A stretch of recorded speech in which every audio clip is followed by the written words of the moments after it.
Բարև ձեզ հարգելի հեռուստադիտողներ, հետևորդներ, երկու ճակատ ոդքասթի 88-րդ թողարկումն է 168 ժամի YouTube-յան էջում։ Էդգար Ղազարյանը եւ ես Դավիթ Սարգսյանը շարունակում ենք ամփոփել եւ վերլուծել շաբաթական լրահոսը։ Դա անում ենք մեր գործընկեր Pantera Security-ի մասնավոր պահնորդական ընկերության աջակցությամբ, որը շարունակում է տրամադրել անվտանգության եւ պահնորդական բարձրակարգ ծառայություններ, ինչպես հանրապետության մարզերում, այնպես էլ Երևանում, ինչպես հեռավար, այնպես էլ իրական ժամանակում եւ տարածության մեջ տասնամյակների փորձառություն ունեցող մեր այս գործընկերը կարող է բարձր մակարդակով ապահովել ձեր հյուրերի, անձամբ ձեր ընտանիքի անդամների, գույքի, ունեցվածքի, բնակարանի, առանձնատան, այլ ունեցվածքի անվտանգությունը, պահնորդությունը, կենտրոնացված տեսահսկումը, տրամադրել ուղեկցում, փոստի անվտանգություն, VIP թիկնապահներ եւ բազմապիսի այլ ծառայություններ։ Եթե զանգահարեք 537850 հեռախոսահամարով եւ երկու ճակատ պրոմոկոդն էլ ասեք, ապա լրացուցիչ 10% զեղչ կստանաք։ Մանրամասն տվյալների համար նաեւ Pantera AM կայք կարող եք այցելել։ Շաբաթական լրահոսը իհարկե պիտի ամփոփենք Մոսկվայում մայիսի 9-ին կայացած զորահանդեսով, այդ զորահանդեսին Նիկոլ Փաշինյանի անփառունակ եւ չնկատված մասնակցությամբ եւ այդ զորահանդեսում հայկական զորքի իսպառ բացակայություն նկատվել է։ Ես այդ իմաստով համաձայն չեմ, նույնիսկ Ռոսիա 1 հեռուստատեսության լրագրողը նրան նկատել էր իբրև ադրբեջանցի գործիչ։ Անուշադրության չի մատնվել այդ տեսանկյունից։ Նախ հիշենք, որ Միացյալ Նահանգներում այս տարվա հունվարին Դոնալդ Թրամփի պաշտոնամուտից հետո Հայաստանում այսպես կոչված արևմտամետ զանգվածը իրականում մոլի հակառուսական ու նաև այս վարչախումբը որոշակի անհարմարության զգացողություն ունեն։ Առաջվա պես այլևս չեն խոսում արևմտյան արժեքների մասին, միայն գործում են։ Օրինակ ծեծում են ըստ արևմտյան արժեքների մեթոդաբանության եւ հետո մնում են անպատիժ։ Արևմուտքում խմբով են ծեծում։ Բայց իմ տպավորությունն այն է, որ այս վարչախումբը ավելի շատ իներցիոն ձևով է շարունակում իրեն ներկայացնել որպես արևմտամետ դեպի Եվրամիություն գնացող, որովհետև հրաշալի տեսնում ու հասկանում է, որ Եվրամիությունից նույնիսկ ֆորմալ ժեստ չեն անում սրանց այս պատրաստակամությունը գնահատելու համար։ Օրինակ ասենք Արարատ Միրզոյանը, որը Եվրամիության առաջնորդների հետ համաժողովի էր եւ հանդիպել է Եվրամիության գլխավոր դիվանագետ Կայա Կալլասի հետ, մեկ շնորհակալության անգամ չի արժանացել, որպես Հայաստանի արտաքին գործերի նախարար, այդ անհասկանալի մեկ հոդվածանոց օրենքը խորհրդարանում երկրորդ ընթերցմամբ եւ ամբողջությամբ ընդունելու հետ կապված։ Պաշտոնական հաղորդագրության մեջ նույնիսկ մի բառ չկա դրա մասին, որ ընդհանրապես քննարկվել է, որ Հայաստանում նման օրենք է ընդունվել, ողջունում են դա եւ այլ։ Մի բառ Ճիշտ հակառակը, Եվրամիությունը շարունակաբար հիշեցնում է, որ իրենք Հայաստանի հետ ունեն 2017 թվականի նոյեմբերին կնքված համապարփակ եւ ընդլայնված գործընկերության մասին համաձայնագիր, որը սրանք արդեն սկսել են փոփոխել մեկ բարձ պատճառով։ Այնտեղ հիշատակում կա օրինակ Արցախի մասին։ Իսկ ցանկացած փաստաթուղթ, որտեղ կա հիշատակում Արցախի մասին եւ տակը դրված է Հայաստանի Հանրապետության ստորագրությունը, պոտենցիալ վտանգ է այս վարչախմբի համար Ադրբեջանի ուղղորդմամբ, հետևաբար պետք է դրանից արագորեն ձերբազատվել։ Եվ այս վարչախումբը ու նրա պարագլուխը այնքան անփառունակ վիճակում էին հայտնվել, որ մի կողմից լսելով իրենց գործընկեր Եվրամիության գլխավոր դիվանագետ, ազգությամբ էստոնացի Կայա Կալլասի հոխորտանքը, որ Եվրամիության անդամության տեխնացու երկրների ներկայացուցիչները չպետք է մեկնեն Մոսկվա, այլապես դա սպառնալից կլինի նրանց համար, հետևանքներով շրջանցեցին դա, բայց մյուս կողմից էլ ասում են, որ մեր ընդհանուր պատմական հաղթանակն է եւ պետք է մասնակցել դրա տոնակատարությանը։ Դա ասում են մինչեւ մայիսի 9-ը։ Մայիսի 9-ին նվաստ անարժանապատիվ եւ չնկատված ներկայությանը զուգահեռ հանրային հեռուստաընկերությամբ սկսվեց մի ֆաշիստական քարոզչություն, հավանաբար Կայա Կալլասին եւ Եվրամիության մյուս ներկայացուցիչներին գոհացում տալու համար։ Եվ իմաստը այն է, որ ճիշտ է, մենք մասնակցել ենք, բայց միևնույն է, մենք հասկանում ենք, որ հոգով, սրտով ձեզ հետ ենք, դուք դա գնահատեք։ Չեմ կարծում, որ տիկին Կայա Կալլասը մեծ ուշադրությամբ է հետևում Արծրուն Հովհաննիսյանի բոլոր հարցազրույցներին, հետևում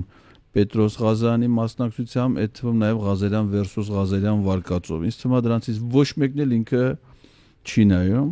հետևաբար այդ ֆաշիստական ըստեյության ռոպագանդան, որը ներկայացում էր հանրային հեռուստաընկերության եթերում, ուղղակի սկզբունքորեն այլ նպատակ ունի։ Ես ուզում եմ հիշեցնեմ, որ ոչ վաղ անցյալում Ադրբեջանի նախագահը հայերին էր համարում ֆաշիստական պետություն,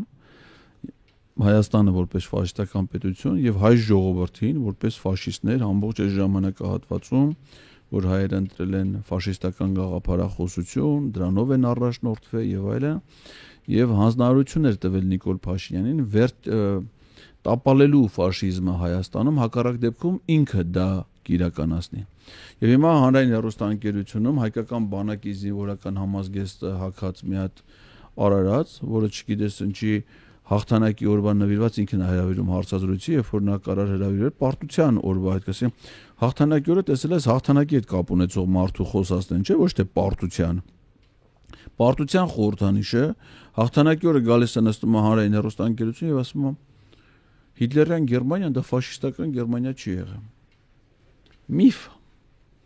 Էդի քեզ մի միֆ։ Երկրորդ միֆը այն է եղել, որ Ստալինգրադի ճակատամարտով պետք է Հայաստանը դառնար միացյալ Հայաստան, այսինքն ըստ Արծրուն Հովհաննիսյանի, Գերմանիան պիտի Հայաստանը գրավեր, որպեսզի հետո էլ գրավեր իր դաշնակից Թուրքիային, իր դաշնակցին պատերազմի ժամանակ, որպեսզի ստեղծվեր միացյալ Հայաստան։ Երրորդ միֆն էլ նա, դու գիտեիր, որ սովետական միությունը չի հաղթել պատերազմ։ Նոր պատմագրությունը արձանագրում է, որ սովետական միությունը իհարկե չի էլ պարտվե, բայց հաղթանակի կերտման գործում իր մասնակցությունը շատ քիչ է եղել, որտեղ սովետական բանակը եղել է թույլ,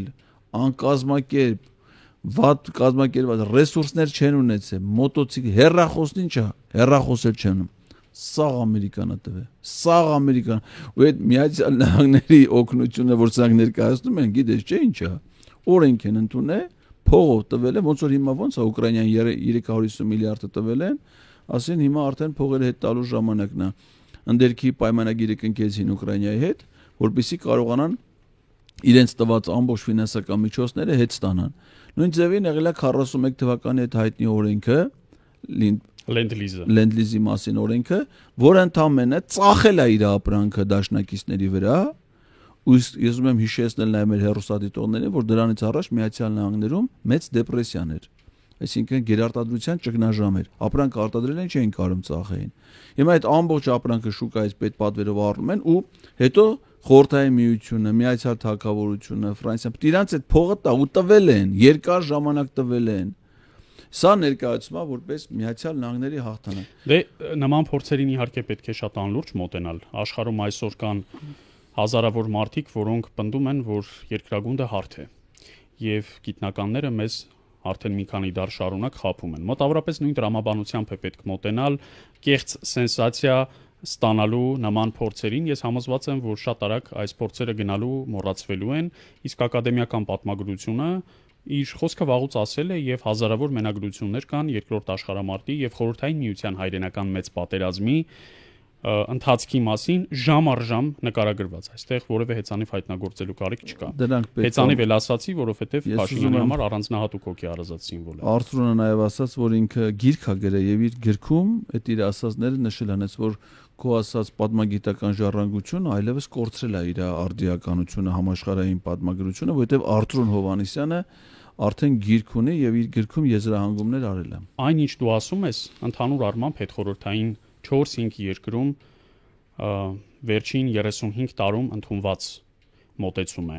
Այսինքն ռևիզիոնիստական մոտեցում երկրորդ աշխարհամարտին եւ խորհրդային միության հայրենական մեծ պատերազմին։ Ես իմ աչքով եմ տեսել եւ այցելել եւ Վրաստանի եւ Լիտվայի եւ Էստոնիայի խորհրդային օկուպացիայի թանգարանները։ Դրան գտնվում են քաղաքի ամենաբանուկ հատվածում, այնպես որ տուրիստները միանգամից տեսնեն, գրավվեն եւ գնան այդ թանգարաններ։ Օրինակ ասենք Վրաստանի խորհրդային օկուպացիայի թանգարանը գործում է Ռուսթավելու պողոտայի հենց սկզբնամասում իրենց պատմության ազգային թանգարանի վերջին հարկում։ Եվ շատ հետաքրքրական լուծումներով է ներկայացված խորհրդային, ինչպես իրենք են անվանում, օկուպացիայի շրջանը 1921-ից 91 թվականները։ Առանձնահատուկ ուշադրություն է դարձված 89 թվականի ապրիլի 9-ի Թբիլիսիում տեղի ունեցած իրադարձություններին։ Շատ ավելի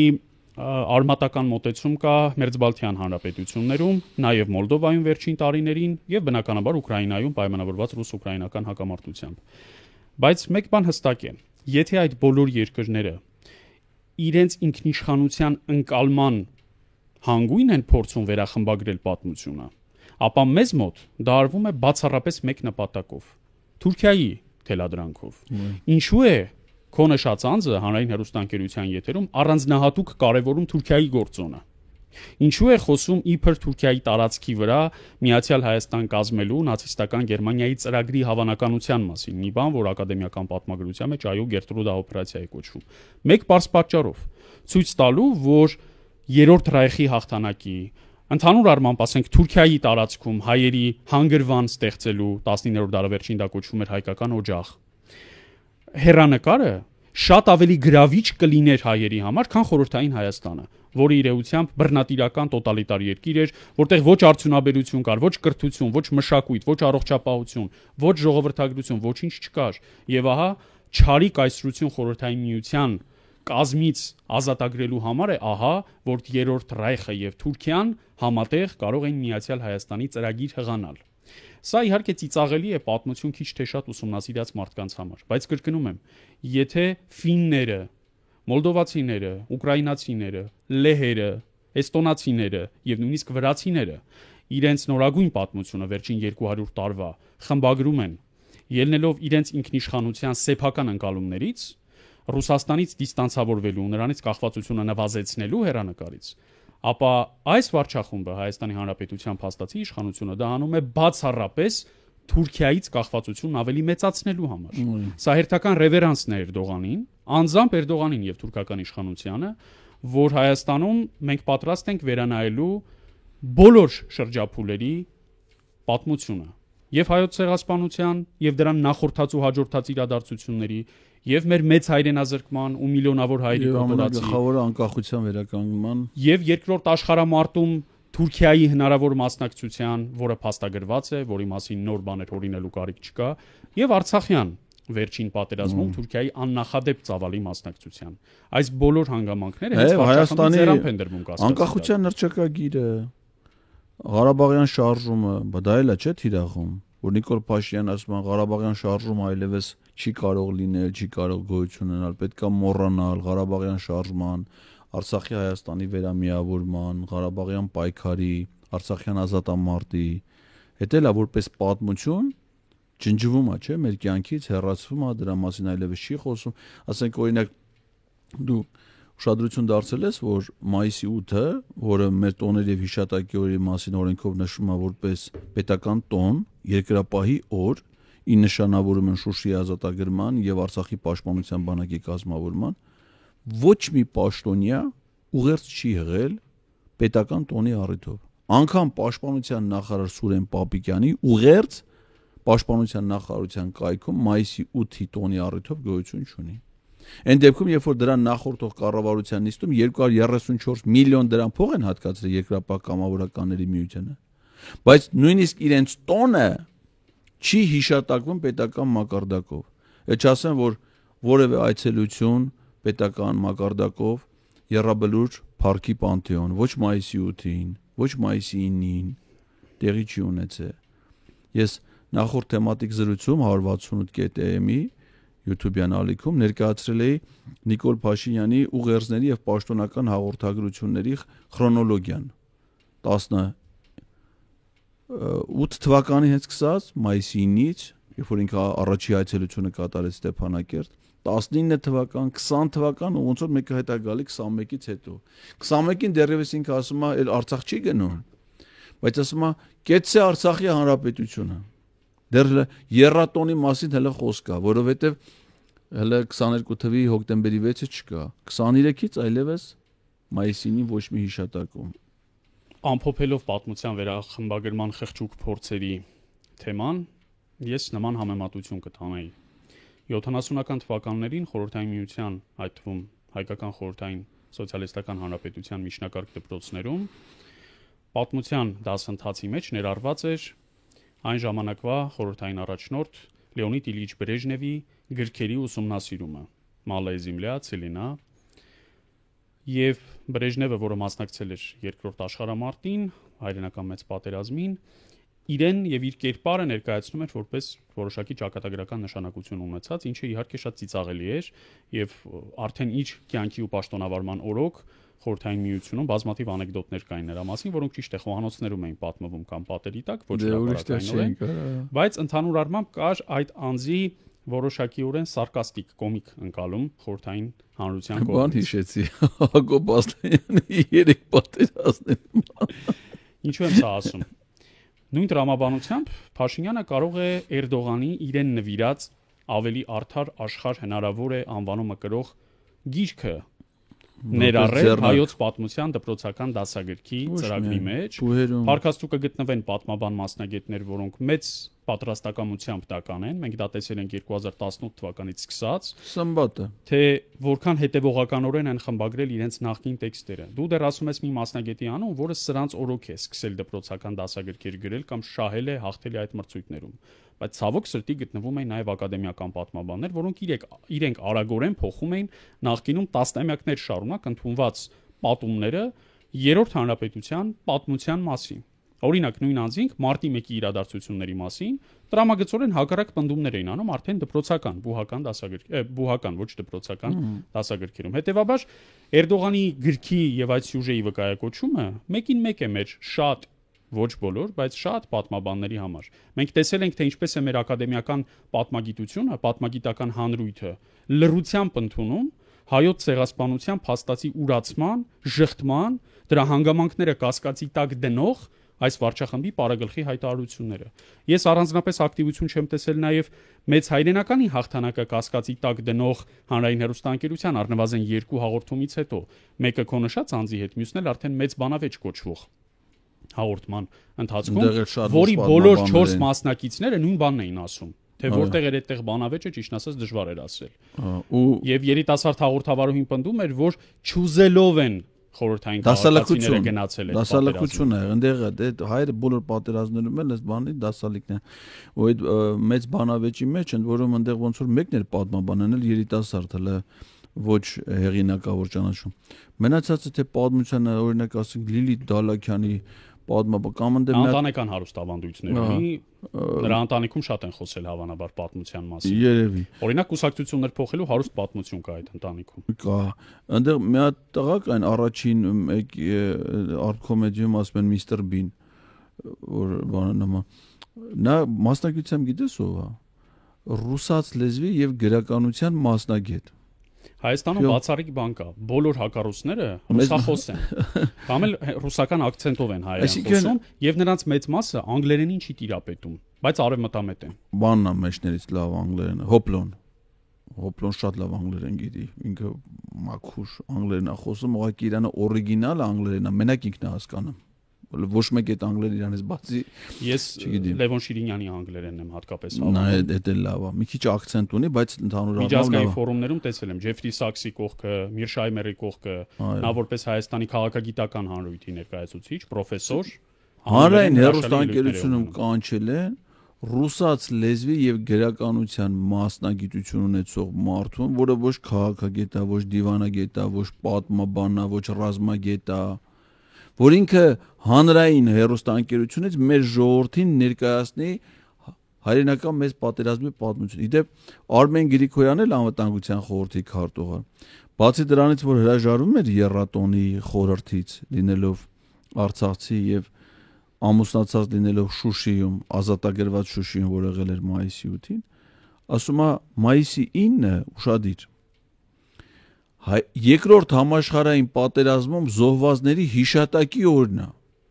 Այսինքն ոչ թե հաղթանակի եւ խաղաղության տոնն է, ոնց որ օրենքում է մեր գրած, ոչ թե ընդհանրապես հաղթանակի տոն է, այսինքն տոն էլ չի, սքորը, հիշատակի օր, պատերազմում զոհվածների, բոլոր զոհվածների, այդ թվում նացիստների։ Դե մարդը իր անկալումներում հիմա մայիսին ինքը գնացել է ծաղիկա դնում ոչ թե տոնի առիթով, այլ հիշատակի օրվա։ Պատկերացնում ես, սա արդեն մասշտաբի որ աստիճանն է, էլի, անկալումներու դարվում է պետական մակարդակով, պետական բարձր պաշտոնյաների կողմից եւ հեռարձակում պետական հեռուստաընկերությամբ։ Այն ինչ կատարվում է հիմա տարածաշրջանում, չափից դուրս մտահոգիչ է մեզ համար։ Մենք հետևում ենք Փաշինյանի տարբեր այցերին, այս ժամերին օրինակ նա Ալբանիա է գնացել մասնակցելու եվրոպական համայնքի եվրոպացի առաջնորդների 6-րդ գագաթաժողովին եւ շատ ուշագրավ է այնտեղ ինչ հանդիպումներ կունենա, բայց Մոսկվա նրա այցը շատ անփառունակ էր։ Պատկերացնես ոնց են վախենալու դրայից շփեն եվրոպացի պաշտոնյաները։ Ասեք Մոսկվայի պարադի մասնակցած միակ մարդն է, որ ընդեղ է։ Ասեք նրանք չէ կմտածեն կասեն այս դավաճանը համստեղ գալի համնդեղ, եսի խոսք է տանում բերում էլ, այսինքն հենց իրար հետ կանգնած խոսալուց են սա մոտենակ, ասեն լավ, այնտենց լումա, չես լավ եկա, հետո մենք առանցին խոսենք։ Անվստահ պարզ է, չէ՞ որ անվստահության ինչ մթնոլորտ ալելու, մանավանդ որ այդ համաժողովը, որին ինքը մասնակցում է, սկսել է մեկնարկել ռուս-ուկրաինական հակամարտությունից ի վեր, այսինքն դրա հիմնական նպատակը եվրոպական երկրների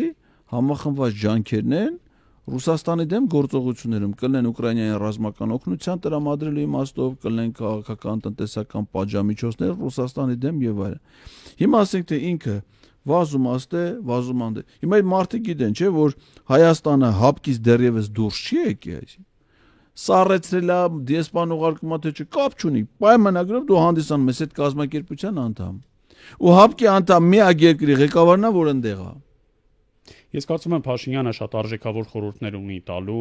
եվրոպացի առաջնորդներին կապված Ուկրաինայի տարածքային ամբողջականության ճանաչման մեթոդաբանության եւ սկզբունքի հետ։ 1.5 տարի առաջ Մյունխենի հայ համայնքի հետ հանդիպման ժամանակ նա Ուկրաինայի տարածքային ամբողջականությունը ճանաչել է ըստ Ալմատիի հռչակագրի։ Աշխարհում նա միակ առաջնորդն է, որը որևէ պետության տարածքային ամբողջականություն ճանաչում է փաստացի միջազգային կազմակերպության ստեղծման մասին արձանագրությամբ։ Որը իր երկիրը վավերացրել է վերապահումները։ Հռչակագիրը ունի հենց նման կարգավիճակ։ Օրինակ Ալիևը երբևէ չի խոսում Ալմատիի հռչակագրի մասին։ Ես չեմ լսել, որ Զելենսկուն հուշեն, որ ինքն էլ Ուկրաինայի տարածքային ամբողջականությունը սկսի ճանաչել այդ սահմաններով, ավելին։ Ուկրաինան արդեն առնվազն կիսապաշտոնական մակարդակում սկսել է ընդունել, որ Ղրիմն այլևս անդառնալիորեն է կորսված։ Ոչ միայն Ղրիմը։ Եվ Միացյալ Նահանգների հետևողական փորձերը առնվազն սառեցնելու, կանգնեցնելու այս պատերազմը այս փուլում հենց այդ գինն են ունենալու, որ սկզբնական փուլում գոնե Ղրիմի ռուսական տարածք ճանաչմամբ, ապա այնուհետ նաև Դոնբասի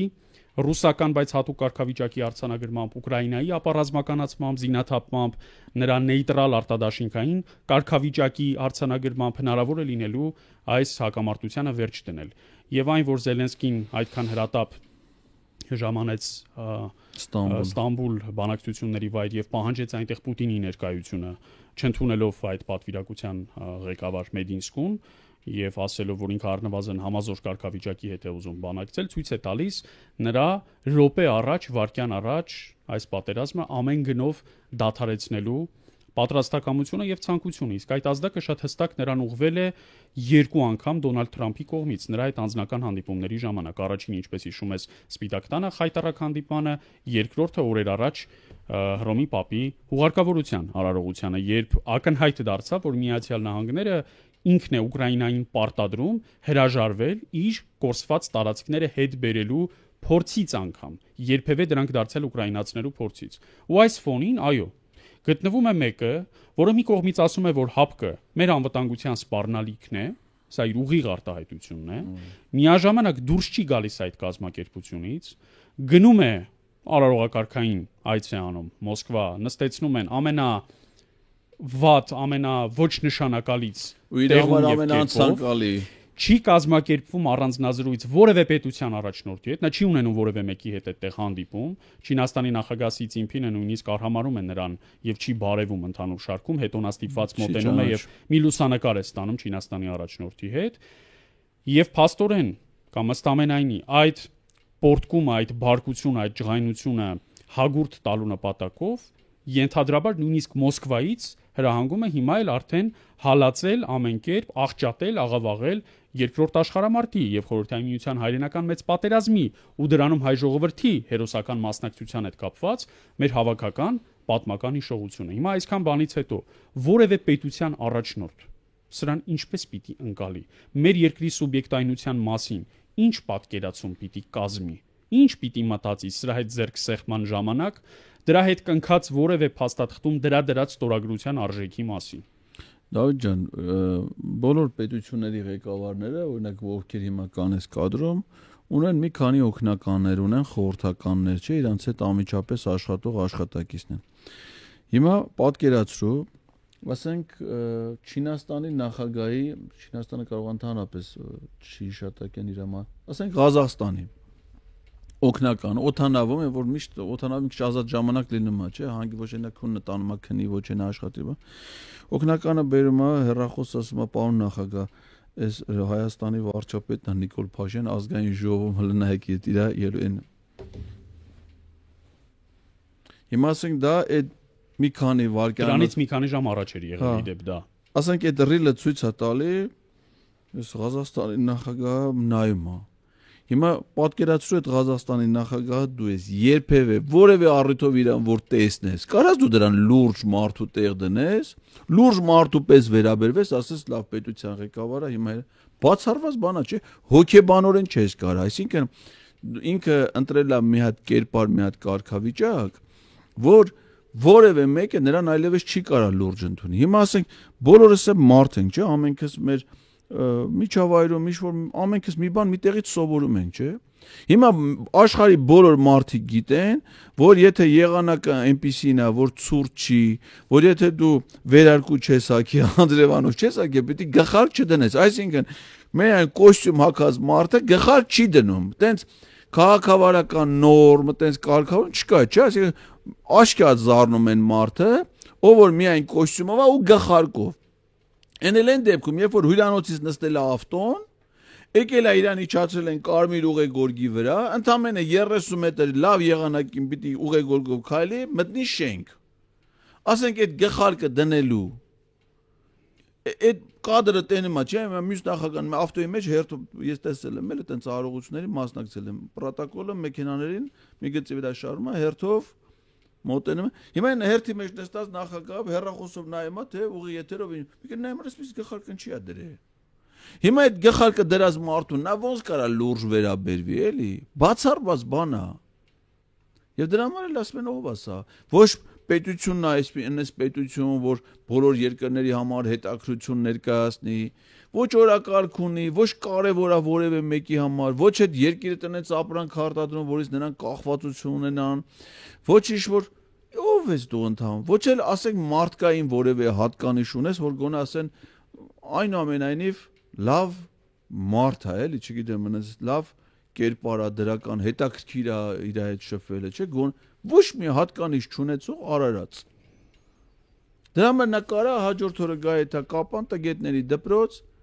մի հատ քպեական падգամավորի հոր նկար բանը սկսես մի ասենյակ է էլի տուն թանկա արվեստանոցն է Այն էլ մենակ ինչի համար որ տղաներից մեկը քպեական է մյուս տղան նորմալ մարդ է մյուսը քպեական Կապանի քաղաքապետի տեխնացուես դրել չեր ընտրվել Որսկի մարզպետ չի գնացել միջոցառման մասնակցելու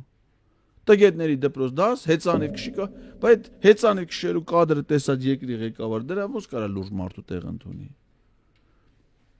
Համար խայտարակություն էլի խայտարակություն բոլոր իմաստներով ոչ երկում օրակարգ այո դու լրիվ ճիշտ է քո արձանագրումները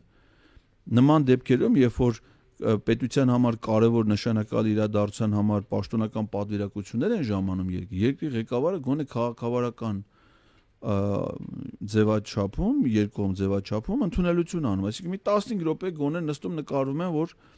եկել է ինքը նաև բնականաբար խոսում են չէ շնորհակալություն է հայտնում որ եկել եք մասնակցել եք ընդունել եք մեր հրավերը շնորհակալ կարճ թեկուզ քաղաքավարական ոչ մի բան սրա հետ չի եղել Այն դեպքում երբ որ ասենք Չինաստանի նախագահի այցը նաև եղել է որպես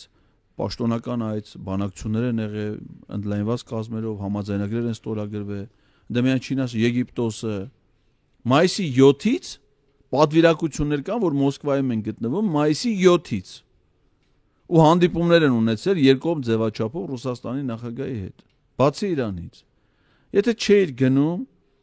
Այդ խայտարակությունը չի բերիր քո գլխին եթե գնում էիր պետքա պատվով մանավանդ որ Ռուսաստանում Հայաստանի մասնակցությունը այ ժողովրդի իսկապես իրանք նշանակալի են համարում եւ գնահատում է ոչ միայն լայն զինվորական մասնակցությունը պատերազմին այլ նաեւ նշանավոր զորահրամանատարները մարշալները որոնք այդ պատերազմի ելքն են որոշել ու գնահատվում է այսինքն հայ ժողովրդի ներկայացուցիչ մասնակցությունը հավուր պատշաճի կարանկալվի եթե քո տրամադրությունն էլ է տենց։ Իսկ զորամիավորում չի ուղարկե։ ադրբեջանական զորամիավորումը լրիվ բավարար էր նրա արչևով անցնելու համար։ Գիտես, մեր նորօրյա պատմության վերախմբագրման փորձերը հասել են ցինիզմի եւ լկտիության այնպիսի մակարդակի, որ մեր աչքի առջև տեղի ունեցածը նույնիսկ ժամանակագրական առումով սրանք փորձում են խեղաթյուրել։ Երբ օրեր առաջ ազգային ժողովի փոխնախագահ Ռուբեն Ռուբինյանին ճեպազրույցի ժամանակ հարց ուղղվեց, թե այդ ով էր ի վերջո, որ Արցախը ճանաչեց Ադրբեջանի կազմում եւ Պրահյան հայտնի հայտարարությունը վկայաբերվեց, նա ասաց, որ դրանից հետո Պուտին, Փաշինյան, Ալիև ձևաչափով երակողմ հանդիպում է եղել 22 թվականի նոյեմբերին։ Ռուբինյանը ստեց կամ մանիպուլացրեց եւ կամ նրա հիշողությունն է արդեն սկսել իրեն դավաճանել,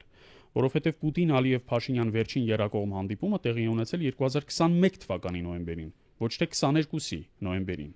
Այն ժամանակ, երբ դեռևս Փաշինյանը չէր խոսել Արցախի կարգավիճակի նշաձողը իջեցնելու մասին։ Այն ժամանակ, երբ Շարլ Միշելի հետ եռակողմ ձևաչափը դեռևս սահմանված չէր եւ դրված չէր որոշակի պարբերականության վրա։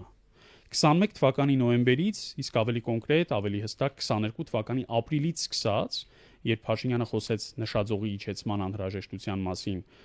հիմք բերելով թե իբր աշխարհում շատ ավելի մեծ ըմբռնում ու կոնսոլիդացիա կունենանք նկատի ունենալով արևմտյան գործընկերներին, ինչը հետո նույն Էդմոն Մարուկյանը, որ այդ ժամանակ հատուկ հանձնարարություններով դեսպան էր, պաշտոնակությունից հետո ընդունեց, այդ ժամանակից ռուսական միջնորդական ջանքերը փաստացի բացառվել են, առնվազն առաջին դեմքերի մակարդակով։ Ճիշտ է, գործում էր փոխվարչապետների եռակողմ ձևաչափը, որը մատնված է անգործության տևական ժամանակ է եւ այդ կողմերից ռուսականն էլ հենց Օվերչուկը ընդունել է, որ պարապուրդի է մատնված այդ հանձնաժողովը սահմանազատման եւ սահմանագծման հարցերով զբաղվող։ Բայց ինչ վերաբերում է առաջնորդների եռակողմ հանդիպմանը, Արցախը Ադրբեջանի կազմում ճանաչելուց 1 տարի առաջ էր վերջին անգամ տեղի ունեցել Պուտինի միջնորդությամբ Փաշինյանի եւ Ալիև հանդիպումը։ Եվ հիշում եմ այն ժամանակ 21 թվականի նոյեմբերի 26։ Դա էի ասում հենց։ Դրանից 10 օր առաջ էլ հիշում ես, որ իշխանասարի ուղղությամբ թշնամին դիրքային առաջխաղացում էր ունեցել։ Բայց այս վարչախմբի հետևողական ջանքերը այն ժամանակ ուղղված էին միջնորդական ձևաչափը դեպի արևմուտք տեղափոխելուն։ Եվ նույն այն անձինք, որոնք այսօր հիմնավորում են թե իբր մեզ որևէ միջնորդ պետք չէ, եւ ամենաճիշտը հայ-ադրբեջանական ուղիղ բանակցություններն են առանց որևէ միջնորդի ու երաշխավորի, 2 տարի առաջ փրփուրը բերանին պնդում էին, որ Եվրամիությունը, իդեմս Եվրամիության Եվրոպական խորհրդի նախագահ, հիմա արդեն պաշտոնաթող Շարլ Միշելի, լավագույն միջնորդն է, լավագույն միջազգային որևէ մանդատ նման միջնորդական առաքելություն իրականացնելու, այսինքն այդ միջնորդությունը միջազգայինորեն ճանաչված չէր, ընդունված չէր, լիազորված չէր։ Ոչ Հայաստանն է հանդիսանում Եվրամիության անդամ, ոչ Ադրբեջանն է հանդիսանում Եվրամիության անդամ։ Դուրս են թողնում միջազգային մանդատ ունեցող ձևաչափ, ԵԱԿ Մինսկի խմբի եռանախագահության ձևաչափը, այն դեպքում եւ Հայաստանն է ԵԱՀԿ անդամ եւ Ադրբեջանն է ԵԱՀԿ անդամ եւ իրանք ընդունել են այդ ԵԱՀԿ առաքելությունը որպես միջնորդական առաքելություն եւ ՄԱԿ-ի կողմից հաստատել դա մանդատ միջազգային ընդունումը, դա դնում են մի կողմ, հիմա քննարկում են դա լուծարելու մասին եւ եթում են մի հատ երրորդ միջազգային կազմակերպության հովանու տակ, որի հետ Հայաստանը ոչ մի պարտավորություն չունի, ոչ այդ կազմակերպությունը պարտավորություններ ունի, ոչ այդ կազմակերպությունը Ադրբեջանի հետ պարտավորություններ ունի, ոչ Ադրբեջանը իր հետ, բայց կան շահեր։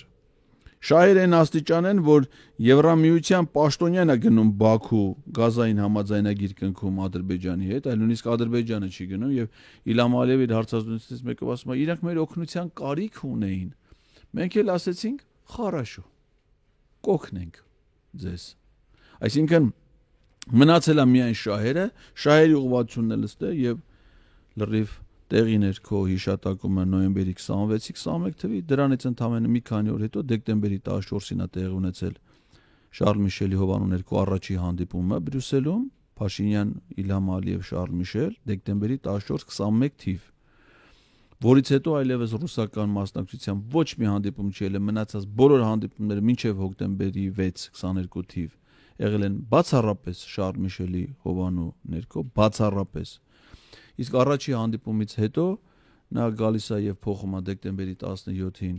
սահմանման նոր հանձնաժողով սահմանադրական փոփոխությունների համար եւ այցելում սահմանադրական դատարան դեկտեմբերի 26-ին քննարկելու դա սահմանադրական դատարանի դատավորների հետ։ Մենք մի քանի անգամ փորձել ենք հարց ուղղել այս վարչախմբի ներկայացուցիչներին, թե ի վերջո, երբ 22 թվականի ապրիլի 13-14-ին խորհրդարանի ամբիոնից խոսում էր միջազգային հանրության կողմից Արցախի նշաձողի իջեցման պահանջի մասին, ում նկատի ուներ։ Քիչ առաջ նշեցի, որ Էդմոն Մարուկյանը իր պաշտոնակությունից հետո բացահայտեց, որ խոսքը Արևմուտքի մասին է։ 23 թվականի հունվարին Միացյալ Նահանգներում Հայաստանի եւ Ադրբեջանի արտգործնախարարներ Միրզոյանը եւ Բայրամովը օրեր շարունակ աշխատեցին նախագահական ռեզիդենցիաներից մեկում պետքարտուղար Էնթոնի Բլինկենի միջնորդությամբ։ Աշխատում էին այն ժամանակ այսպես կոչված խաղաղության պայմանագրի կնքման կամ դրա խմբագրության ուղղությամբ։ Իդեպ դա այն շրջանն էր, երբ Արցախն արդեն շրջափակված էր, իսկ դրանից 2 ամիս առաջ էլ Պարագլուխը Արցախը Պրահայում ճանաչել էր Ադրբեջանի կազմում, այսինքն վերջին ֆորմալ խոչընդոտը հաղթահարված էր։ Դրանից մի քանի ամիս անց 23 թվականի մայիսին Փաշինյանը կառավարության շենքում հրավիրած մամուլի ասուլիսում Ալիևի պահանջով առաջին անգամ պատմության մեջ հայտարարեց, որ Ղարաբաղն Ադրբեջան է։ Ալիևն ասում էր, բավական չէ ֆիքսել երկու երկրների տարածքային ամբողջականության փոխադարձ ճանաչումը, քանի որ Փաշինյանը մեղք է գործել 19 թվականի օգոստոսին հայտարարելով, որ Արցախը Հայաստանը եւ վերջ, հիմա նա պիտի հայտարարի, որ Ղարաբաղն Ադրբեջան է։ Եվ վերջ։ Եվ այդ լրագրողներից ասուլիսին ներկա լրագրողներից մեկի հարցին պատասխան նա ասաց, որ 86600 քառակուսի կիլոմետրի մեջ մտնում են Արցախը եւ անկլավները, այսինքն ոչ միայն Արցախը, այլև անկլավները ճանաչեց Ադրբեջանի տարածքային ամբողջականության շրջանակում։ Սա շատ ճակատագրական նշանակություն ունեցած փուլ է։ 22-ի վերջ, 23-ի սկիզբ, երբ շրջափակված էր Արցախը եւ երբ վերջին սակարկություններն էին գնում Արցախն Ադրբեջանի կազմում ճանաչելու եւ Ադրբեջանի վարկածով իրենց տարածքային ամբողջականությունը վերականգնելու հարցի շուրջ։ Եվ մենք իհարկե իշխանափոխությունից հետո միայն կիմանանք, թե ինչ գին է առաջարկվել Փաշինյանին դրա դիմաց։ Խոսքը նրա իշխանության նկատմամբ որոշակի երաշխիքների, միգուցե փողի հսկայական չափականակի, բազմաթիվ այլ արտոնությունների երաշխիքների մասին է, որոնց վերաբերյալ մենք այո ցավոք պատկերացում չենք կարող ունենալ, քանի դեռ իշխանափոխություն տեղի ունեցած չէ եւ անկախ հետաքննություն այս հարցում իրականացված չէ, բայց մեկ բան ակնհայտ է, եւ ամիսներ առաջ Հայաստանի համար այդքան ատելի դարձած Լուկաշենկոն նույնիսկ իրեն բնորոշ անկեղծությամբ դա խոստովանեց մամուլի ասուլիսում, երբ ասաց, որ Պրահայի հայտարարությունից հետո ես եւ Պուտինը շանթահարվեցինք, որովհետեւ դա առնվազն ռուսական կարգավորման ծրագրերի մեջ չէր մտնում եւ հայկական կողմը Ռուսաստանին տեղյակ չէր պահել նման զարգացման մասին։ Ավելին ասում ես Պուտինից հարցրեցի դուք տեղյակ ես, քեզ ասելա, որ նման բան են որոշում նման բան, ասում է Պուտինը ասաց, որ ոչ, ինքը տեղյակ չի եւ իր համար նույնպես դա անակնկալ է։ Լուկաշենկոն ասել։ Դա Ռուսաստանի նախագահի աշխատակազմի հայտարարություն չի, բայց Լուկաշենկոն այդ մասին բարձրաձայնել է որպես իրենց ներքին հեռախոսային խոսակցություն։ Հիմա Ռուսաստանից ստանում ենք Ադրբեջանի հետ կապված ճիշտ հակառակ ազդակները։ Ադրբեջանը ռուս-ուկրաինական պատերազմի կնքումից 2 օր առաջ, սկսելուց 2 օր առաջ ռազմավարական համագործակցության պայմանագիր էր կնքում, Ալիևը անձամբ էր ժամանել Մոսկվա, 22 թվականի փետրվարի մասին է խոսքը։ Իդեպ ամիսներ առաջ Ալիևը նմանատիպ պայմանագիր կնքեց նաև Չինաստան այցելելիս Չինաստանի նախագահ Սի Ցինփինի հետ, այսինքն Ռուսաստանի եւ Չինաստանի այս երկու կարևորագույն աշխարհաքաղաքական կենտրոնների հետ Ադրբեջանը ռազմավարական գործընկերոջ կարգավիճակ ունի։ Բայց Ռուսաստանում հիմա ակնհայտ դժգոհություն կա Ադրբեջանի նրա վարկագծի հանդեպ, այդ սառեցումը սկսվել է 2024-ի դեկտեմբերին օդանավի խոցման հայտնի պատմությունից հետո եւ Ադրբեջանը առ այսօր շարունակում է դժգոհել հետաքննության արդյունքներից, այդ գործի չբացահայտումից եւ Ալիևի դեմոնստրատիվ ժեստը չգալու Մոսկվա փոխարենը գնալու իր հոր Հեյդար Ալիևի ծննդյան 102-րդ տարելիցի տոնակատարություններին, ապա եւ Շուշի արդեն մայիսի 9-ին ակնհայտ է, որ Մոսկվայում բավարար պատճառ չեն ընդունելու։ Հիմա ճիշտն ասած այս ընթացքի տրամաբանական հաջորդ քայլը պետք է լինի որևէ գործողության իրականացումը Ռուսաստանի կողմից Ադրբեջանի հանդեպ։ Ես ենթադրում եմ, որ Ռուսաստանի խորհրդային պետությունը չէր ուզի կշերքի նժարների նման կտրուկ նման կտրուկ փոփոխություն, երբ Ադրբեջանին հասնում է ամեն ինչ, իսկ Հայաստանին ոչինչ։ Իդեպ անկախ նրանից թե ով է Հայաստանում իշխանության, Ռուսաստանը ի վերջո ոչ թե Փաշինյանի, այլ Հայաստանի դաշնակիցն է, ով էլ լինի այնտեղ իշխանության։ Եվ Ռուսաստանը, քանիցս խոսել ենք այդ մասին, վերջին դերը չի ունեցել 2018-ի իշխանահանձնման եւ հեղաշրջման գործընթացի մեջ։ Այնպես որ ցավոք սրտի կարճաժամկետ հեռանկարում Ռուսաստանի պլանավորածը երկարաժամկետ կտրվածքով որոշակիորեն հենց իր դեմ է ելնում։ Մենք տեսնում ենք, որ Ադրբեջանը իսրայելական ուղղությամբ շատ ակտիվ գործում է եւ պատրաստ է պլացդարմ դառնալ այդ երկիրը Իրանի դեմ հարձակման հարթակ օգտագործելու իմաստով։ Սա առաջացնում է ոչ միայն Ռուսաստանի եւ բնականաբար Իրանի բացահայտ դժգոհությունը, այլև ընդհանուր Թուրքիայի, որը Իսրայելի հետ ունի խիստ ոչ միանշանակ հարաբերություններ եւ ձևավորվում է նույնիսկ շատ զարմանալի առանցք Միացյալ Նահանգներ, Իսրայել, Ադրբեջան։ Օրինակ օրեր առաջ Թուրքիայի ազգային պաշտպանության նախարար եւ Թուրքիայի ազգային անվտանգության խորհրդի գլխավոր քարտուղար այս երկու կարևորագույն պաշտոնյաների այցը Բաքու կապված էր հենց Իրանի նկատմամբ հնարավոր հարձակման, Ադրբեջանի պլացդարմ դառնալ չդառնալու պլանների հետ։ Զուգահեռ նաև Իրանի նախագահներ պետական այցի։ Դրանից առաջ էր նա այցելել։ Նաթանյահուն էլ Իսրայելի վարչապետ պիտի այցելեր Բաքու, նրա այցը հետաձգվել է։ Այս ամենը մեզ համար կարևոր է այնքանով, որ եթե այս սպառնալից վտանգավոր զարգացումները հանկարծ ու իրականություն դառնան, Հայաստանը անվերադարձ կողքրտվելու է եւ անցնի ոտատակ, որովհետեւ ցավոք սրտի Ադրբեջանը Իրանի դեմ իսրայելա-ամերիկյան կամ միայն իսրայելական հարձակման դեպքում կամ դրան որևէ կերպ մասնակից լինելու դեպքում, աշխարհի ուշադրությունը այդ ուղղությամբ շեղվելու դեպքում կարող է գրոհել Հայաստանի Հանրապետությունը ցամաքային եւ օդային ճանապարհներով, կարող է ռազմական ճեղքում իրականացնել այնպես ինչպես արել է 22 թվականի սեպտեմբեր 13-14-ին, դրանից ավելի վաղ էլ 21 թվականի մայիսի 11-12-ին, եւ մինչ աշխարհը զբաղված կլինի շատ ավելի խոշոր եւ իր համար կարևոր հակամարտության կարգավորմամբ, հետևանքների վերացմամբ, Ադրբեջանը կարող է ստանալ իր ուզածը։ Իդեպ հիշենք, որ այս փուլում նաեւ մեկ այլ ոչ պակաս կարևոր, կասեի նույնիսկ շատ ավելի վճռորոշ հակամարտություն է թափառնում երկու միջուկային տերության մասնակցությամբ՝ Հնդկաստան եւ Պակիստան։ Ոնց որ թե որոշակի զսպող գործոններ եղել են այդ հակամարտության ծավալների ինլայնումը զսպելու իմաստով, բայց այդ այն օջախն է, որ ցանկացած պահի կարող է բռնկվի եւ իհարկե միջուկային զենք ունենալը դեռևս տենց չի ազատում նրանց ազատության աստիճանը չի մեծացնում դա կիրառելու իմաստով, բայց այնուամենայնիվ այդ վտանգները գոյություն ունեն, ընդ որում նկատի ունենանք, որ այդ միջուկային տերություններից մեկը Պակիստանը Տշնամական տրամադրություններ ունի Հայաստանի նկատմամբ եւ այն բացառիկ երկրներից է, որ մինչ օրս չի ճանաչել Հայաստանի Հանրապետության անկախությունը եւ չի հաստատել դիվանագիտական հարաբերությունները Հայաստանի հետ, բացառապես պայմանավորված Ադրբեջանի հետ կոնֆլիկտային հարաբերությունների հանգամանքով, այսինքն Ադրբեջանի դաշնակից պետություններից է եւ պատահական չի, որ այս հակամարտության ֆոնին Հնդկաստանը որոշ սանկցիաներ է կիրառել Ադրբեջանի նկատմամբ, մասնավորապես զբոսաշրջային ուղղությունների, Ադրբեջանում արտադրված ապրանքների Հնդկաստան արտահանման եւ սահմանափակումներ են կիրառվել եւ այլն, այսինքն այդ հակամարտությունն էլ ածանցյալ կապ մեր տարածաշրջանի եւ մեր երկրի վրա անպայման կունենա, իսկ Հնդկաստանի հետ էլ նաեւ Հայաստանը այլ համագործակցության պայմանագիր ունի, չէ՞, Հնդկաստանը 80-ական թվականների զենք են առնում։ Մենք չենք փակել 80-ականների զենքերի ամոթալի էջը։ Ամոթալի էջը բացել ենք, նոր էջն ենք բացել։ Ես այս վերջերս կարդացի, որ այն զինատեսակները, որոնք հիմա Հայաստանը ձեռք է բերում Հնդկաստանից, դրանք 80-ական թվականների ռազրաբոտկիկ են, որը ավելի ուշ է մտել արտադրության մեջ, բայց հիմնական զենքի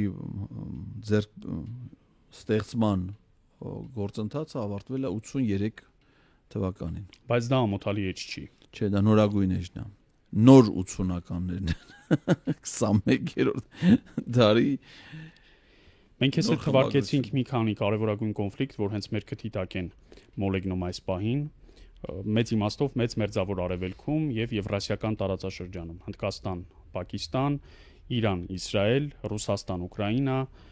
Իսրայել, Գազա, կամ Իսրայել-Պաղեստին եւ շատ ավելի փոքր տասնյակ այլ կոնֆլիկտներ, օրինակ հենց մեր քթի տակ Թուրքիայի արևելքում քրդական բանվորական կուսակցությունը օրեր առաջ հայտարարեց իր ինքնալուծարման եւ զինաթափման մասին։ Դա իհարկե չի նշանակում, որ 100 հազարավոր քրդերը մեկ օրում վայր են դնելու զենքերը եւ դադարեցնելու են պարտիզանական պայքարը։ Ճիշտ հակառակը կարող է նշանակել, որ ապստամբության նոր օջախներ կարող են ծնվել, որոնք առանձնապես կառավարելի չեն լինի եւ շատ ավելի մեծ վտանգ կներկայացնեն թուրքական պետության համար, բայց դա նշանակում է, որ Մասիսից այն կողմ, այսինքն մեր սահմանից ընդամենը մի քանի տասնյակ մետր հեռավորությամբ կարող են անկանխատեսելի զարգացումներ տեղի ունենալ թուրքական բանակի, ՆԱՏՕ-ի անդամ Թուրքիայի եւ ՆԱՏՕ-ի փաստորեն երկրորդ բանակի մասնակցությամբ, այնպես որ Աստված մի արածցե, եթե իրադարձությունները դուրս գան վերահսկողությունից, Հայաստանը թողնված է բախտի կամ Աստծու քմահաճույքին, զուրկ դաշնակիցներից, զուրկ կենտրոնացված կառավարումից եւ ֆիքսված բացառապես կոռուպցիոն բուրգի եւ իշխանազավթումը օր առաջ շարունակելու մղման վրա, բայց այդ ընթացքը Ադրբեջանը օգտագործում է շատ արդյունավետ։ Ադրբեջանի նախագահն ու արտգործնախարարը ինչ միջազգային հանդիպում ունենում են, անպայման խոսում են այսպես կոչված արևմտյան Ադրբեջանի արհեստածին, մտածածին թեզի մասին։ Շարունակում են հնարավոր բոլոր հարթակներում պնդել իրենց պաշտոնապես ձևակերպված այս փուլի համար առնվազն երկու նախապայմանները, այն է նոր սահմանադրության ընդունում եւ ԵԱՀԿ Մինսկի խմբի լուծարում համատեղ դիմումով, որին իհարկե պիտի հաջորդեն մնացյալ մյուս տասնյակ նախապայմաններն ու պահանջները, լինի դա բոլոր Արցախյան պատերազմների մասնակիցների դատը Ադրբեջանում, լինի դա 100 հազարավոր ադրբեջանցիների բնակեցումը Հայաստանի Հանրապետությունում, լինի դա Հայաստանի Հանրապետության սպառազինության նկատմամբ վերահսկողությունը, բանակի թվակազմի կրճատումը, հանքերի նկատմամբ գործունեության վերահսկումը եւ այլն եւ այլն։ Այս ցանկը շարունակական է եւ երբևէ չի ավարտվում։ Ու այս ֆոնին 17 կետով համարագրված։ Ընդ որում այդ 17 կետերից որևէ մեկում ին թված պահանջների մասին ենթադրաբար խոսք չկա։ Օրինակ, բանակի թվակազմի կրճատման կամ ադրբեջանցիների վերադարձի մասին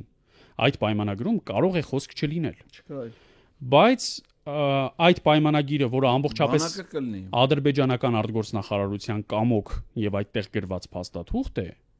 չի ստորագրվում, որովհետեւ թվածած նախապայմանները չեն բավարարվում։ Ես գիտեմ երկու պետություն, որոնք այլ պետության դրդմամբ սահմանադրություն են ընդունել։ Աֆղանստան եւ Իրաք։ Երկուսն էլ իրենց սահմանադրությունները փոփոխել են ամերիկյան էքսպանսիայից հետո։ Օրինակ Իրաքը ամերիկյան պարտադրանքով դարձել է դաշնային պետություն, անցել է ֆեդերալ կառավարման եւ ասենք օրինակ Իրաքյան Քրդստանը դրա վառ վկայությունն է, որն ունի իր կառավարությունը, իր ղեկավարը, իր խորհրդարանը, անցկացվում են տեղական խորհրդարանի ընտրություններ եւ այլն։ Աշխարհում ես որևէ այլ պետության նախադեպ չգիտեմ, որը այն էլ թշնամի պետության պարտադրանքով սահմանադրություն գրի, բայց ես գիտեմ նոր սահմանադրություն մշակող մասնագիտական խորհրդի նախագահ համատեղությամբ արդարադատության նախարարի պնդումը, որ մեր նոր սահմանադրությունը չպետք է հակասի խաղաղության ամբողջ աշխարհում հակառակն է, որևէ միջազգային պայմանագիր չպետք է հակասի քո երկրի սահմանադրությանը։ Տիկին Սրբոյի Գալյանի պնդման պետք է լինի ճիշտ հակառակը, սա պետք է լինի էքսկլյուզիվ դեպքը, որ պետք է մշակվի սահմանադրություն, որը չպիտի հակասի Ադրբեջանի հետ կնքվելիք դեռևս նույնիսկ չկնքված պայմանագրի դրույթներին։ Դե պարզա որ այդ չկնքված պայմանագրի դրույթները հասանելի են տիկին նախարարին եւ նա հանձնառություն է ստանձնել մշակելու մի սահմանադրության նախագիծ, որը չպետք է հակասի։ Դե պարզա որ սահմանադրության մեջ որևէ նորմ, որևէ իրավակարգավորում, որևէ դրույթ չի փոխվելու, միակ նպատակ ինչի մասին մեր բազմաթիվ պնդումներից, ենթադրություններից հետո հաստատապես ասես Նիկոլ Փաշինյանը, դա այն է, որ պետք է անկախության հռչակագիրը դուրս բերվի Հայաստանի Հանրապետության սահմանադրությունից։ Դա նշանակում է լուծարել գոյություն ունեցող Հայաստանի Հանրապետությունը, առավել ևս, որ դրանից առաջ Նիկոլ Փաշինյանը բազմիցս ասել, որ Հայաստանի հիմիկվա տարածքի առավել քան 70%-ը, 60-70%-ը ըստ Ադրբեջանի գործող սահմանադրության ունի ադրբեջանական պատկանելություն։ Ես կարծում եմ, որ այս օրերին խորհրդարանում մոլեգնող հնարավոր իշխանափոխության դեպքում ԿՊԱ-կանների պաշտպանության մասին պնդումները անտեղի են։ Քանի որ մեր լավ գործընկեր Pantera Security-ն այնքան մեծ մարդասիրություն ունի, որ պատրաստ է մինչև նրանց քրեակատարողական հիմնարկներում հայտնվելը ապահովել իրենց իսկ խնդրանքով իրենց մասնավոր անձանց եւ ընտանիքների անդամների անձեռնմխելիություն։ Ես կարծում եմ, որ ես չգիտեմ արդյոք կա գործընկերություն որևէ քպեական եւ Pantera Security պահնորդական ընկերության միջեւ։ Վստահաբար քեզ ասում եմ, որ չկա։ Չկա։ Դա շատ լավ է։ Ես կարծում եմ, որ այդ պատվաբեր ընկերությունը, որ ունի մեծ փորձառություն, շատ հրաշալի հանձնակազմ եւ կարողություններ իրականացնելու լավագույն ձևով պաշտպանությունը, ինչպես առևտրային օբյեկտների, ինչպես փոստի, բեռների եւ այլն, այդ թվում եւ մարդկանց։ Եվ այդ ընկերությունը արդեն մեր խնդրանքով նաեւ պետք է ստանձնի այն падգամավորների պաշտպանությունը, որոնք որ իրենց նախաձեռնությամբ կմիանան վարչապետին անվստահություն հայտնելու գործընթացին եւ ինչեւ գործընթացի ավարտը կունենան լիարժեք պաշտպանության կարիք, որը կբխի ոչ միայն ընկերության, ոչ միայն պաշտպանվող սուբյեկտի, այլ նաեւ մեր ողջ հասարակության շահերից։ Ոստի մինչ այդ ես առաջարկում եմ, որ մյուս բոլոր քաղաքացիները օգտվեն Pantera Security մասնավոր պահնորդական կազմակերպության ծառայություններից զանգարելով 010 53 78 50 հեռախոսահամարով եւ նաեւ ասելով 2 ճակատ պրոմոկոդը ստանալ 10% զեղչ այդ ծառայություններից օգտվելու համար եւ ապրել ապահով կյանքով։ Այսքանը հարգելի հեռուստադիտողներ, հետևորդներ, Էդգար Ղազարյանն ու ես Դավիթ Սարգսյանը ամփոփեցինք եւ վերլուծեցինք շաբաթը։ Դա սիրով կանենք նաեւ մյուս ուրբաթ 2 ճակատի հերթական թողարկման շրջանակում 168 ժամի YouTube-յան էջում։ Ցտեսություն։